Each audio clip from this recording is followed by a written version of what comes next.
आपको इंतजार था वो न्यूज़ आ चुकी है। इंग्लिश सिलेबस के बाद अब काउंसिल ने बाकी सब्जेक्ट्स के सिलेबस में भी रिडक्शन दिया हुआ है। तो जो भी रिड्यूस्ड सिलेबस है इसके बारे में हम इस वीडियो में डिस्कस करने जा रहे हैं। इस वीडियो को देखने के बाद मुझे लगता है कि आपके माइंड में कोई भी कंफ्यूजन नहीं रहेगा। अगर कोई कंफ्यूजन हो तो आप कमेंट बॉक्स में आप मुझसे वो पूछ सकते हैं, मैं उसका ज़रूर से जवाब दूंगा और उस डॉक्यूमेंट का लिंक मैं डिस्क्रिप्शन बॉक्स में डाल दूंगा, आप उसको जाके देख सकते हैं। तो स्टूडेंट्स, आपके सामने है क्लास 10th का 2022 के लिए सिलेबस। ठीक है, और सभी को पता है कि 2 घंटे का एग्जाम होता है 100 मार्क्स का, और एक प्रोजेक्ट बनाना होता है 100 मार्क्स का। वो सब तो हो जाएगा, पर हमें देखना सिलेबस में क्या है। ठीक है, तो पहली चीज है रिवीजन ऑफ क्लास 9 सिलेबस, जो आप क्लास 9 में पढ़ चुके हैं। Basics of Java, operator, concept of object, input, mathematical function, और सबसे इंपॉर्टेंट आपने पढ़ा है कंडीशनल स्टेटमेंट और लूपिंग पढ़ ली है। ठीक है, लूपिंग पढ़ी है आपने, नेस्टेड लूप पढ़ा है। उसके आगे आपको अब क्या पढ़ना है, क्लासेस एंड ऑब्जेक्ट का इम्प्लीमेंटेशन पढ़ना है। तो क्लासेस और ऑब्जेक्ट के इम्प्लीमेंटेशन के लिए आपको जो चैप्टर इन्वॉल्व है वो है कंस्ट्रक्टर। तो क्लासेस एंड ऑब्जेक्ट में कंस्ट्रक्टर होते हैं, डिफॉल्ट कंस्ट्रक्टर, पैरामीटराइज कंस्ट्रक्टर वगैरह पढ़ने हैं। और क्लासेस एंड ऑब्जेक्ट में आपको सब पढ़ना होता है मेथड्स के बारे में। तो जैसा कि अब तक सिलेबस में आता रहा है, पहले भी मेथड्स क्या होते हैं, मेथड की डेफिनेशन क्या है, मेथड को कैसे कॉल करना है, कैसे क्रिएट करना है, कॉल बाय वैल्यू क्या है, call by reference, pure function, impure function, और function overloading and all, static, non static functions के बारे में जो भी जितना भी है पूरा सिलेबस में जैसे भी पहले ही रहा है वो एज इट इज है। फंक्शन वाले पार्ट में कोई चेंज नहीं आया है। ठीक है, और हमें जो ध्यान देना है, हमें यहाँ पे क्लास एंड ऑब्जेक्ट के कॉन्सेप्ट से मेंबर डेटा और मेंबर फंक्शंस के बारे में भी पढ़ाया जाएगा, जो हमें प्रिपेयर करना है। और हमेशा पॉलीमॉर्फिज्म पे एक क्वेश्चन हमेशा आया है, तो पॉलीमॉर्फिज्म भी कोर्स में है। ठीक है, फंक्शन ओवरलोडिंग पे एक प्रोग्राम हर साल आता है, वो भी कोर्स में है। फिर लाइब्रेरी क्लासेस की बात कर लेते हैं। लाइब्रेरी क्लासेस में भी जैसा कोर्स में पहले रहा है, हमेशा जो पहले से डिसाइडेड था उसमें कोई चेंज नहीं किया गया है। सारे लाइब्रेरी फंक्शंस आपको पढ़ने रहेंगे, लाइब्रेरी क्लासेस के बारे में पढ़ना रहेगा। ठीक है, तो यहाँ एक फंक्शंस की लिस्ट दी गई है, वो हमें उन फंक्शंस पे एम्फेसिस करना है कि ये फंक्शन हमें जरूर आते हों, क्योंकि इसके बेस पे कुछ आउटपुट के क्वेश्चंस भी होते हैं और प्रोग्राम में भी ये यूज होता है।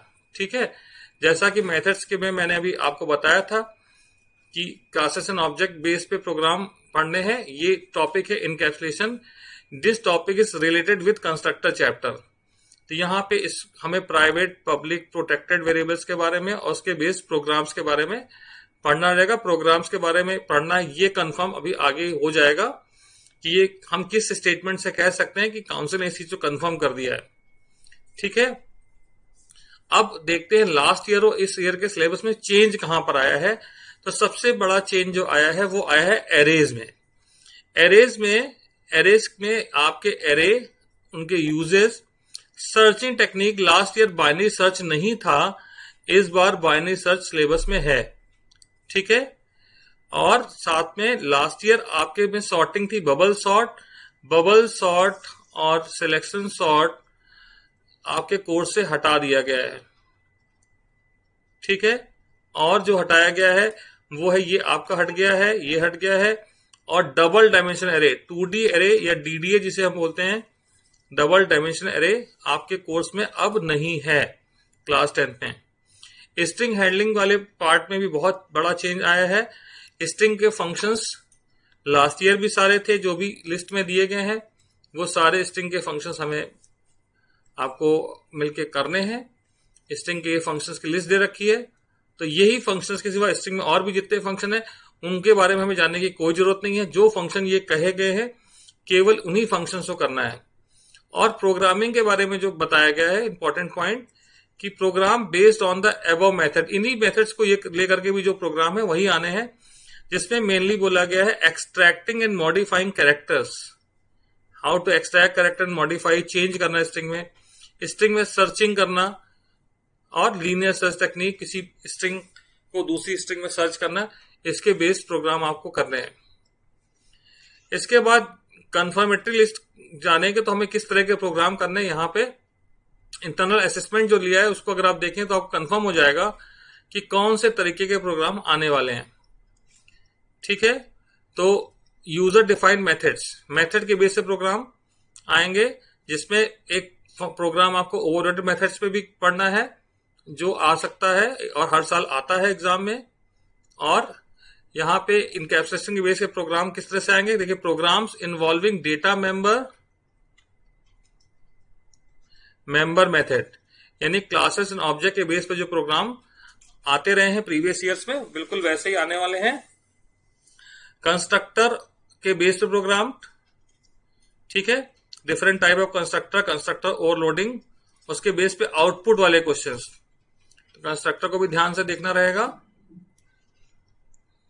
लाइब्रेरी क्लासेस से आपके पास जिस तरह क्वेश्चन आने वाले, आउटपुट बेस्ड क्वेश्चन आने वाले हैं। ठीक है, तो लाइब्रेरी फंक्शंस आपको बहुत ध्यान से पढ़ने हैं, सारे फंक्शंस के सिंटैक्स और उसके बेस्ड आउटपुट के क्वेश्चन। इनकैप्सुलेशन चैप्टर से प्रोग्राम तो आने ही वाला है, साथ में इनकैप्सुलेशन चैप्टर से आउटपुट बेस्ड क्वेश्चन भी आते हैं, जहां पे आपको आइडेंटिफाई करना होता है कि इसमें कौन से वेरिएबल लोकल वेरिएबल है, कौन से इंस्टेंस वेरिएबल है, और बाकी क्लास वेरिएबल, उनके बीच में क्या क्या डिफरेंसेस हैं। एरेस में जो प्रोग्राम्स आने वाले हैं वो एक्सेसिंग, एरे को कैसे रीड करना है, एरे में कैसे चेंज करना है, और सर्चिंग के बेस्ड क्वेश्चन आपको करने हैं। और ध्यान दीजिएगा, आपको डबल डायमेंशनल एरे की बात यहां कहीं भी नहीं की गई है और सॉर्टिंग की बात कहीं भी नहीं की गई है। स्ट्रिंग बेस्ड, हमेशा स्ट्रिंग बेस्ड प्रीवियस ईयर से भी आउटपुट बेस्ड क्वेश्चन आते रहे हैं, और इस बार भी यहाँ इंटरनल असेसमेंट की लिस्ट में बोला है output based on the string methods as per the scope of the syllabus and program में बार बार बताया गया है कि कैरेक्टर एक्सट्रैक्शन बेस पे और स्ट्रिंग मैनिपुलेशन, स्ट्रिंग में कुछ चेंज करने के बेस पे क्वेश्चंस आ सकते हैं। सो फाइनली जो भी चीजें इस पे रिड्यूस हुई हैं उस पर एक नजर और डाल लेते हैं। फाइनली हम ये कह सकते हैं कि एरे में से डीडीए आपका हट गया है, सॉर्टिंग हट गई है। ठीक, ये जो मेन चीज सबसे अधिक ये हटी है। और स्ट्रिंग पे भी प्रोग्राम जो बताया गया है वो बहुत डिफिकल्टी लेवल उनका हाई नहीं रहने वाला है, पर इसको कितने डिफिकल्टी लेवल तक जा सकते हैं इसको डिसाइड करना, डिस्कस करना मुश्किल है। इसलिए स्ट्रिंग बेस्ड प्रोग्राम पे हमें ध्यान देना पड़ेगा। बस हमें ये कह सकते हैं कि स्ट्रिंग बेस्ड प्रोग्राम में एरे ऑफ स्ट्रिंग में सॉर्टिंग नहीं आएगी। ऑलराइट, बाकी जो जैसा था बिल्कुल वैसा ही है। तो कुछ ना कुछ आपको थोड़ा सा इजी कर दिया गया है, क्योंकि डीडीए एक बिल्कुल स्पेसिफिक सेपरेट टॉपिक है जिसपे लिए काफी मेहनत करनी पड़ती है, और सॉर्टिंग में भी मेहनत करनी पड़ती है, और कई जगह सॉर्टिंग का इस्तेमाल होता है। तो ये आपके सिलेबस में अब नहीं है। आपके लिए पेंडेमिक को ध्यान रखते हुए काउंसिल ने आपको ये चेंजेस दिए हैं। आई होप आपको भी कोई भी कंफ्यूजन नहीं होगा। अगर किसी को कोई कंफ्यूजन होता है तो कमेंट बॉक्स में आप मुझसे पूछ सकते हैं, मैं उसका रिप्लाई करूंगा आपको। Thank you very much for watching.